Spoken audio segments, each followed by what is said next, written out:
Hello my dear student, welcome back to another video. So we have made more videos on P block elements. So you search AU Akash, so you will get the previous videos.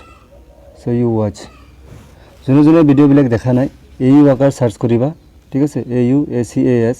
search করিবা, ইয়াতে আছে AU Akash search করিবা, পুরানা video বিলাক পাই যাবা আৰু তাৰ পৰা চাই লবা। সো আৰু যোনে চেনেলটো এতিয়া সাবস্ক্ৰাইব কৰা নাই চেনেলটো সাবস্ক্ৰাইব কৰিবা, ঠিক আছে? সাবস্ক্ৰাইব কৰিবলৈ নাপাহৰিবা, ভিডিওটো অন কৰিয়ে সাবস্ক্ৰাইব কৰিবা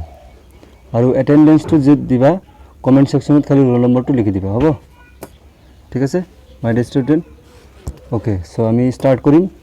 আজি অক্সো এসিডস অফ নাইট্ৰোজেন, নাইট্ৰোজেনৰ অক্সো এসিডস সমূহ, ঠিক আছে? সো নাইট্ৰোজেনৰ অক্সো এসিড সমূহ আছে তোমাৰ হাইপো নাইট্রাস এসিড, এটো কি হাইপো নাইট্রাস এসিড, ঠিক আছে? এটো হল হাইপো নাইট্রাস এসিড। সো তার কথা আমি জানিলো what is oxo acids. Oxo acid বলে কি? Oxo acid is nothing but it is a kind of acids that contains oxygen, ঠিক আছে? অক্সো এসিড আৰু একো নহয়, অক্সো এসিড বিলাকে এক ধৰণৰ এসিড, কিন্তু এইবিলাক কি কৰিব অক্সো এসিড বলে কি কৰিব এটলিষ্ট এটা অক্সিজেন থাকিব, ঠিক আছে? এটুকু এনেকৈ ক'ব পাৰা যে অক্সো এসিডত হাইড্ৰোজেন থাকিব প্লাস অক্সিজেন থাকিব লাগিব আৰু এটলিষ্ট আদাৰ এলিমেন্ট বেলেগ এটা এলিমেন্ট থাকিব, তেতিয়া এইবিলাক কি বুলিব কম আমি অক্সো এসিড বুলি কম, ঠিক আছে? হাইপো নাইট্রাস এসিড যেতিয়া OUS থাকে, ঠিক আছে, তাৰ মানে ইয়াৰ জাৰণ সংখ্যা কম হ'ব, অক্সিডেশন স্টেট লেস হ'ব, ঠিক আছে? সো IC থাকিলে তাৰ কি হ'ব অক্সিডেশন স্টেট কি অলপ বেছি থাকিব, ঠিক আছে? ইয়াত যদি চোৱা নাইট্ৰোজেনৰ অক্সিডেশন স্টেট যদি উলিয়াব বিচাৰা সো 2x হাইপো নাইট্ৰাসৰ এসিড, ঠিক আছে? এটো আমি উলিয়াম 2x প্লাস 2 হাইড্ৰোজেনৰ, ঠিক আছে, আৰু প্লাস -4, ঠিক আছে, ইকুয়াল টু 0। অক্সিজেনৰ -2, সো দুটা আছে, সো -2 * 2 ইকুয়াল টু 4। সো হাইড্ৰোজেনৰ +1 মানে দুটা হাইড্ৰোজেন, সো 2। সো ইয়াত কি হ'ব 2x ইফালে গ'লে 2x ইকুয়াল টু +1, তার মানে নাইট্রোজেনের কি hypo nitrous acid, so oxidation state +1। So nitric অ্যাসিডের কিমান হ'ব 6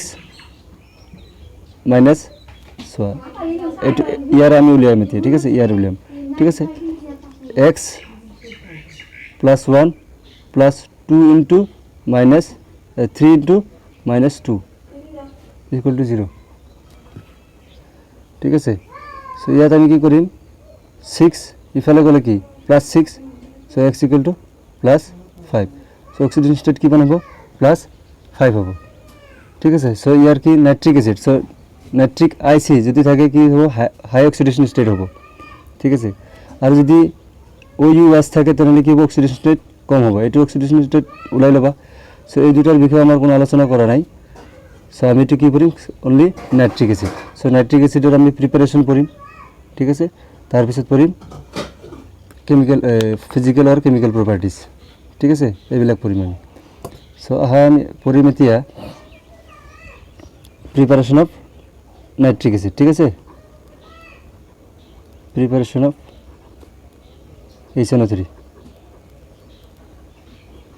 HNO3 প্রস্তুত প্রণালী, কি পড়িম HNO3 প্রস্তুত প্রণালী, ঠিক আছে? HNO3 প্রস্তুত প্রণালী। সো ল্যাবরেটরি মেথড আছে, সেত কি হয় সোডিয়াম নাইট্রেট আর পটাশিয়াম নাইট্রেট H2SO এর হয়তো বিক্রিয়া কৰিবলৈ দিলে কি হয় তোমাৰ নাইট্ৰিক অ্যাসিড আৰু সোডিয়াম বাইসালফেট, ঠিক আছে? সোডিয়াম বাইসালফেট হ'ব পাৰে বা পটাশিয়াম বাইসালফেট হ'ব পাৰে, ঠিক আছে? অলরাইট, সাপোজ আমি সোডিয়াম নাইট্রেট দিলো, ঠিক আছে? পটাশিয়াম নাইট্রেট, ঠিক আছে? পটাশিয়াম নাইট্রেট কি করলো, এটো কি ল্যাবরেটরি মেথড, ঠিক আছে? মনে রাখিবা এটো ল্যাবরেটরি মেথড কি sodium potassium nitrate plus sulphuric acid, ঠিক আছে? সালফিউরিক অ্যাসিড দিলে কি হ'ব নাইট্রিক অ্যাসিড ওলাব, হয়? ইয়াৰ পৰা কি হ'ব nitric acid HNO3 nitric acid plus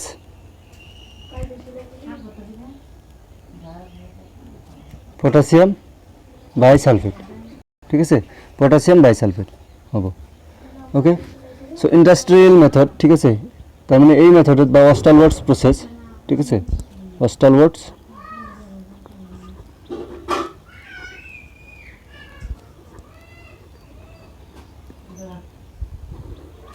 ঠিক আছে।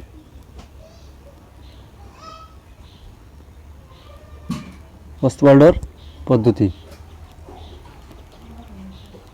অষ্টৱাল্ডৰ পদ্ধতি। সো এই পদ্ধতিত কি হয়, আমি in this process we will get large scale of nitric acid, ঠিক আছে। সো এই প্রসেস করলে আমি কি করি, সো তোমার বহু পরিমাণে, ঠিক আছে, অধিক পরিমাণে নাইট্রিক অ্যাসিড উৎপাদন কৰিব পারি in this process, Ostwald's process, ঠিক আছে। কি করি মানে এই Ostwald's process on large scale it is prepared mainly by Ostwald process. মানে এই পদ্ধতিত কি কৰিব পাৰি, আমি নাইট্ৰিক অ্যাসিডৰ উৎপাদন কি কৰিব পাৰি, লাৰ্জ স্কেল বহুত অধিক পৰিমাণে উৎপাদন কৰিব পাৰি, ঠিক আছে। সো ইয়াত কি লাগিব তোমাৰ, বেসিক্যালি এমোনিয়া লাগিব আৰু এটমস্ফেরিক অক্সিজেন লাগিব, ঠিক আছে। এটমস্ফেরিক অক্সিজেন, বায়ুমণ্ডলীয় অক্সিজেন লাগিব, ঠিক আছে। সো সাপোজ এমোনিয়া দিলোঁ, ঠিক আছে, এমোনিয়া লাগিব, তাৰপিছত অক্সিজেন, এটমস্ফেরিক অক্সিজেন, ঠিক আছে, হ'ব। সো ইয়াত কি হ'ব, নাইট্রোজেন মনোক্সাইড ওলাব আৰু প্লাছ ৱাটাৰটো ওলাবই, ঠিক আছে। ৱাটাৰ ওলালে এতিয়া বেলেঞ্চ কৰিব লাগিব ইয়াত, ঠিক আছে। ইয়াতে যদি আমি 2 দিওঁ, সাপোজ যদি 2 দিওঁ, ঠিক আছে, 2 দিলোঁ, সো নাইট্রোজেন 2টা হ'ল, হাইড্রোজেন 6টা হ'ল, ইয়াতে 2 দিলোঁ, ঠিক আছে। ইয়ে যদি 3 দিওঁ, অক্সিজেন বাঢ়ি গ'ল, নহ'ব 2, 3 দিলে 3 দিলোঁ, নাইট্রোজেন 9টা হ'ল, হাইড্রোজেন 9টা হ'ল, তাহলে এটা দিলে নহ'ব। সাপোজ 4 দিওঁ, যদি 4 দিওঁ কি হ'ব, 12টা হ'ল না, 4 দিলে 12টা হ'ব। তেতিয়া তাতে কি কৰিব লাগিব, নাইট্রোজেন ইয়াতে 4 দিব লাগিব, হয়নে নাই, নাইট্রোজেন মিলি গ'ল, হাইড্রোজেন কেইটা হ'ল 12টা, তেনেহ'লে ইয়াত কেইটা দিব লাগিব, 6টা, ঠিক আছে। সো হাইড্রোজেন 12টা হ'ল, অক্সিজেন কেইটা আছে তেতিয়াহ'লে 2টা, ইয়াত 2টা আছে, হয়, তেনেহ'লে ইয়াত 2টা, কিন্তু ইয়াত কেইটা হ'ল, 4টা আৰু 6টা, 10টা হ'ল, তেনেহ'লে কেইটা দিব লাগিব, 5টা দিব লাগিব, হয়, 5টা দিব লাগিব, ঠিক আছে। সো প্রথমে কি এমোনিয়াটো লিখিবা আৰু অক্সিজেনটো লিখিবা, নাইট্ৰোজেন মনোক্সাইড, ঠিক আছে, নাইট্ৰোজেন মনোক্সাইড উৎপন্ন হ'ব, ঠিক আছে, নাইট্ৰোজেন মনোক্সাইড আৰু প্লাছ ৱাটাৰ লিখিলা, তাৰপিছত বেলেঞ্চ কৰি ল'বা, ঠিক আছে। ইয়াত কেটালিষ্ট কি হিচাপে লাগিব, তোমাৰ কেটালিষ্ট লাগিব পেলাডিয়াম আৰু ৰোডিয়াম কেটালিষ্ট, ঠিক আছে, আৰু টেম্পাৰেচাৰটো লাগিব 500 কেলভিন, ঠিক আছে। তাৰপিছত কি কৰিব, এই নাইট্ৰোজেন মনোক্সাইড, ইয়াত যে নাইট্ৰোজেন মনোক্সাইডটো কি কৰিব, আকৌ বায়ুমণ্ডলৰ লগত ৰিয়েকশ্যন কৰিব, ঠিক আছে, ৰিভাৰ্চিবল ৰিয়েকশ্যন। তেতিয়া কি হ'ব, নাইট্রোজেন ডাইঅক্সাইড, তেতিয়া কি হ'ব, নাইট্রোজেন ডাইঅক্সাইড হ'ব, ঠিক আছে। এতিয়া বেলেঞ্চ কৰিব লাগিব, এতিয়া আমি বেলেঞ্চ কৰিম, চোৱা ইয়াত কেইটা নাইট্রোজেন আছে, এটা, ইয়াতে এটা, অক্সিজেন 3টা, ইয়াত 2টা, সো ইয়াত যদি মই 2 দিওঁ, তেনেহ'লে 2টা 4টা, ইয়াত দিলে 2, হৈ গ'ল, বেলেঞ্চ হৈ গ'ল, ঠিক আছে। সো আকৌ নাইট্রোজেন ডাইঅক্সাইড, আকৌ কি কৰিব, নাইট্ৰোজেন ডাইঅক্সাইড প্লাছ, এতিয়া কি কৰিব, ৱাটাৰ মলিকুলছ থাকিব, যে ৱাটাৰ মলিকুলছৰ লগত ৰিয়েক্ট কৰিব, ইয়াত যে ৱাটাৰ মলিকুলছ থাকিব, নাইট্ৰোজেন ডাইঅক্সাইড কি কৰিব, তেতিয়া ৱাটাৰ মলিকুলছৰ লগত ৰিয়েক্ট কৰিব, ৱাটাৰ মলিকুলছৰ লগত ৰিয়েক্ট কৰিলে, ঠিক আছে। ইয়াত কৰিব, হাইড্ৰোজেন আছে, নাইট্রোজেন অক্সিজেন আছে, তো নাইট্রিক এসিড ওলাই যাব, হয় নাই, HNO3 নাইট্রিক এসিড ওলাই গ'ল, ঠিক আছে, নাইট্রিক এসিড ওলাই গ'ল, HNO3, ঠিক আছে। এতিয়া আমি যদি ইয়াত একটা আছে নিমিলিলে, হয় নাই, অক্সিজেন 3টা আছে, হাইড্রোজেন 2টা আছে, কিন্তু ইয়াত আছে এটা, হয়। সো ইয়াত যদি 2 দিওঁ, নহয়, ইয়াত যদি 2 দিওঁ 4টা হৈ যাব, নহ'ব, ঠিক আছে। সাপোজ ইয়াত 3 দিলোঁ, মই ইয়াত 3 দিলোঁ, ঠিক আছে। ইয়াত যদি 3 দিওঁ, নাইট্রোজেন 3টা হ'ল, ঠিক আছে। সো নাইট্রোজেন ইয়াত দিম 2টা, ঠিক আছে। এতিয়া কি, অক্সিজেন 6টা আৰু 7টা হ'ল, এতিয়া কি আছে, তাৰমানে এটা নাইট্ৰোজেন বাদ আছে, হয়, ইয়াত 3 6টা, তাৰমানে নাইট্ৰোজেন এটা বাদ আছে আৰু এটা অক্সিজেন বাদ আছে, তেনেহ'লে কি কৰিম, নাইট্ৰোজেন মনোক্সাইড, ঠিক আছে, লগতে কি হ'ব, নাইট্ৰোজেন মনোক্সাইড আৰু নাইট্ৰিক এসিড উৎপন্ন হ'ল, ঠিক আছে। সো এই অস্টালওয়াৰ্ট পদ্ধতিৰে কি কৰিম, আমি অধিক পৰিমাণে কি কৰিব পাৰিম, আমি অধিক পৰিমাণে নাইট্ৰিক এসিড উৎপাদন কৰিব পাৰোঁ, ঠিক আছে। তাতে লিখি ল'বা, এই পদ্ধতিৰে অধিক পৰিমাণে নাইট্ৰিক এসিড উৎপাদন কৰা হয়। In this method we can prepare large scale of nitric acid, ঠিক আছে। এতিয়া ইয়াৰ ধৰ্মটো কৰোঁ, ঠিক আছে, ধৰ্ম প্ৰপাৰ্টিজ, ধৰ্ম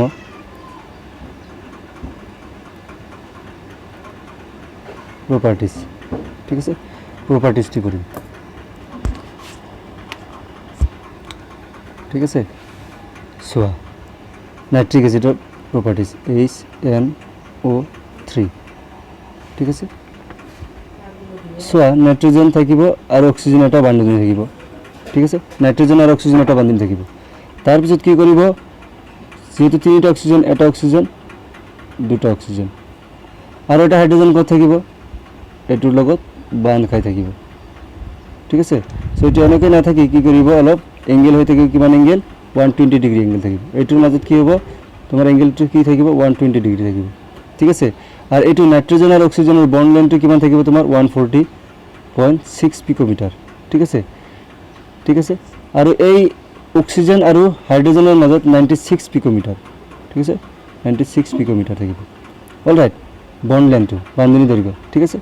আর এই নাইট্রোজেন আর এই অক্সিজেনত কি থাকিব 121 সো এইটো আর এইটো অলপ ডিফারেন্স আছে না নাই কিয় ডিফারেন্সটো জানা না নাই জানা কি कारण ইয়াত চোৱা ইয়াত অক্সিজেন তো ম্যাক্সিমাম দুটা বন্ড ফৰ্ম কৰিব তেতিয়া এই নিউট্রাল বন্ড হিচাপে থাকিব হয় নাই অক্সিজেনত তেতিয়া কোনো চার্জ নাথাকিব তিনটা থাকিলে যদি অক্সিজেনে তিনটা বন্ধন গঠন কৰে তেতিয়া হলে অক্সিজেনৰ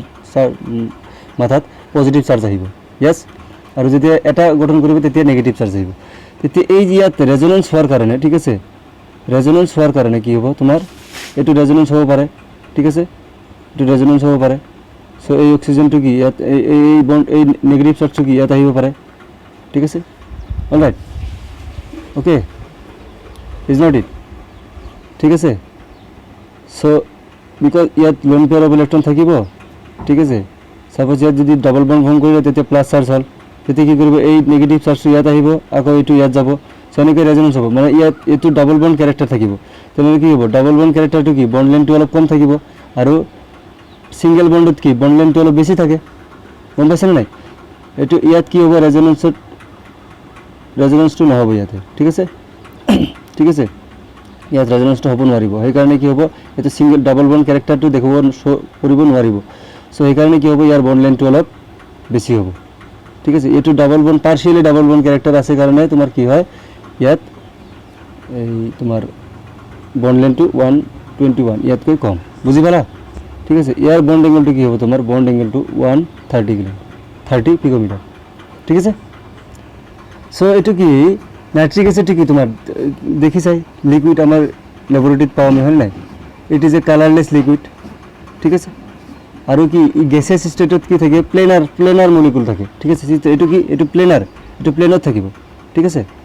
গ্যাসিয়াস স্টেট কি থাকিব এটো প্লেনার থাকিব ঠিক আছে নাইট্রিক অ্যাসিড কি বরণহীন জলীয় পদার্থ আর গ্যাসীয় অবস্থাত ই কাষৰ চিত্ৰত দেখুৱাৰ দৰে সমতলীয় অণু ঠিক আছে এটো কি সমতলীয় হয় ঠিক আছে এটো লিখি লবা এ কালারলেস লিকুইড আর গ্যাসিয়াস স্টেটত কি থাকে প্লেনার মলিকুল হিসাবে থাকে ঠিক আছে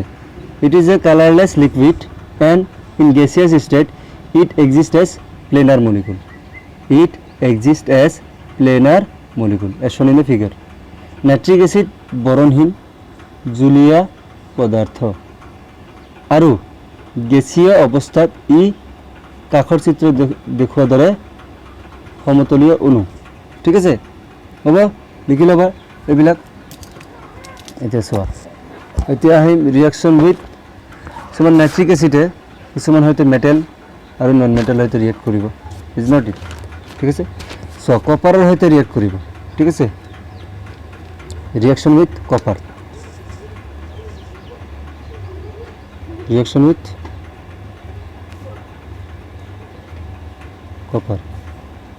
কপাৰেৰ হইতে বিক্ৰিয়া ঠিক আছে কপাৰেৰ হইতে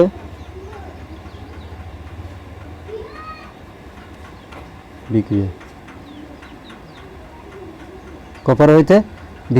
ঠিক আছে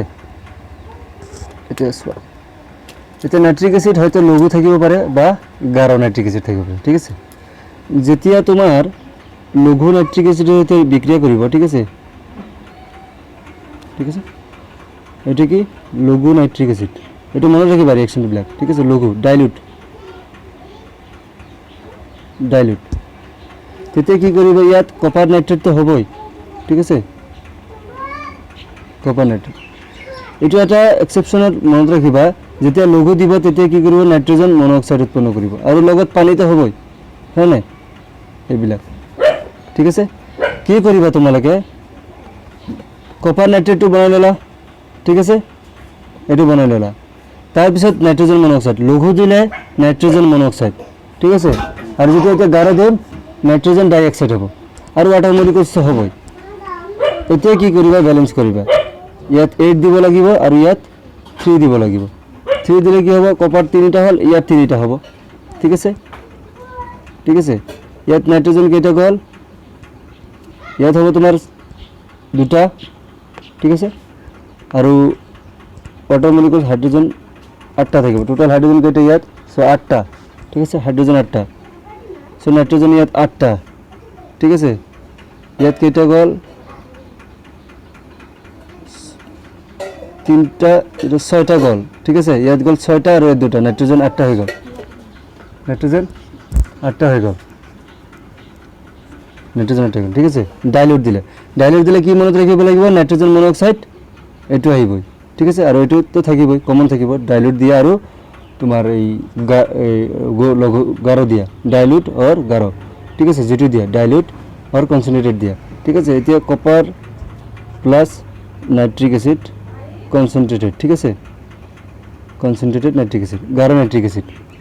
দিলে কি হ'ব এটো তো কমন আহিব ঠিক আছে মনত থাকিব রিঅ্যাকশন বিলাক তাৰপিছত কি কৈছিলো গাঢ় দিলে নাইট্ৰোজেন ডাইঅক্সাইড আৰু ওয়াটার মলিকুলস তো থাকিবই ঠিক আছে এইখিনি যদি লিখি দিয়া তথাপি ফুল মার্ক পাবা তেতিয়া ব্যালেন্স কৰোতে অলপ হয়তো কেতিয়াবা মনত নাথাকিব পাৰে যে 8 মলিকুল ব্যালেন্স তেতিয়া সামহাউ তোমালোকে ব্যালেন্স কৰিবা যদি এইবিলাক লিখিব পাৰা তেনে ব্যালেন্স আৰামসে কৰিব পাৰিবা ঠিক আছে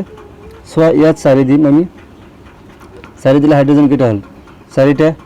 সো তেতিয়া কি কৰিম ওয়াটার মলিকুলস দুটা দিম ঠিক আছে 2 moles of water so nitrogen কেইটা হৈ আছে ইয়াত 4টা তেনে আমি ইয়াত কি দিম দুটা দিম কারণ ইয়াত দুটা হৈ আছে ইয়াত দুটা আৰু ইয়াত দুটা 4টা হৈ গ'ল কমপ্লিট ঠিক আছে এতিয়া কি কৰিম আমি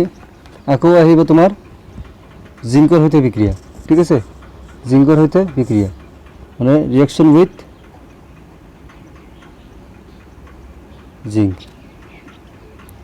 জিংকৰ হৈতে বিক্ৰিয়া তো জিংকৰ হৈতে বিক্ৰিয়াটো চোৱা ঠিক আছে এতিয়া জিংক কাৰ লগত বিক্ৰিয়া কৰিব নাইট্ৰিক অ্যাসিড হয়তো গাঢ় বা লঘু ঠিক আছে ডাইলিউট লোৱা এটো কি লঘু নাইট্ৰিক অ্যাসিড ঠিক আছে তো সিমিলাৰলি আগৰ দৰে এনেকৈ হ'ব জিংক নাইট্ৰেটটো হ'ব ঠিক আছে তাৰ পিছত কি কৰিবা ওয়াটাৰ মলিকুলস তো হবই তাৰ পিছত এটো কি কৰিবা ডাইনাইট্ৰোজেন অক্সাইড হ'ব লঘুটো দিলে আগৰ ক্ষেত্ৰত কি আছিল নাইট্রোজেন মনোঅক্সাইড ঠিক আছে ইয়াত কি হ'ব ডাইনাইট্রোজেন অক্সাইড ঠিক আছে ডাইনাইট্রোজেন অক্সাইড ঠিক আছে ডাইনাইট্রোজেন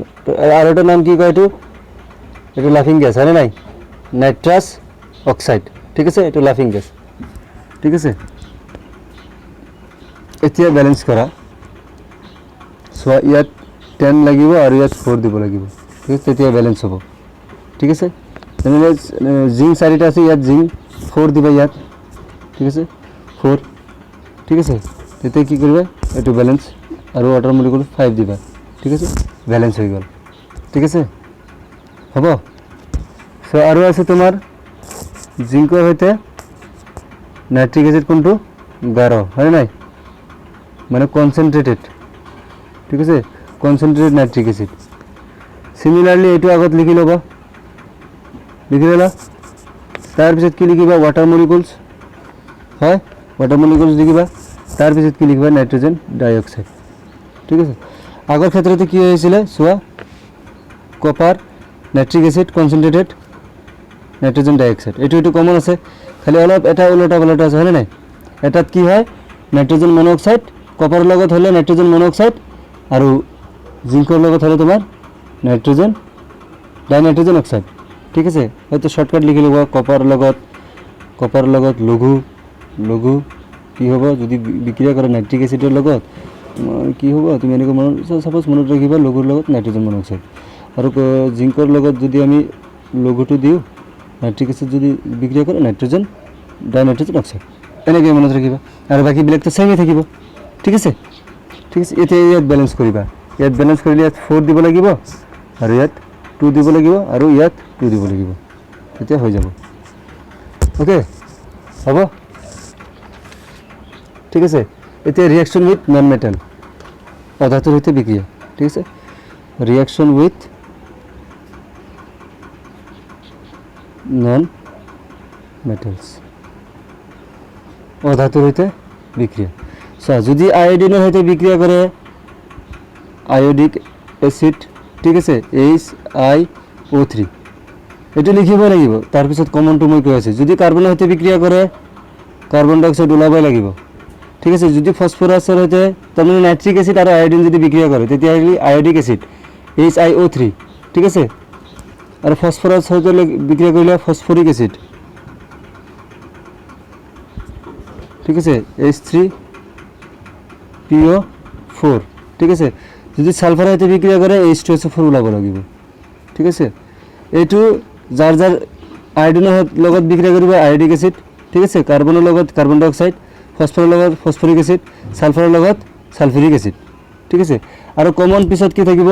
নাইট্ৰজেন ডাই অক্সাইড প্লাস ওয়াটার মলিকুল সবতে কমন থাকিব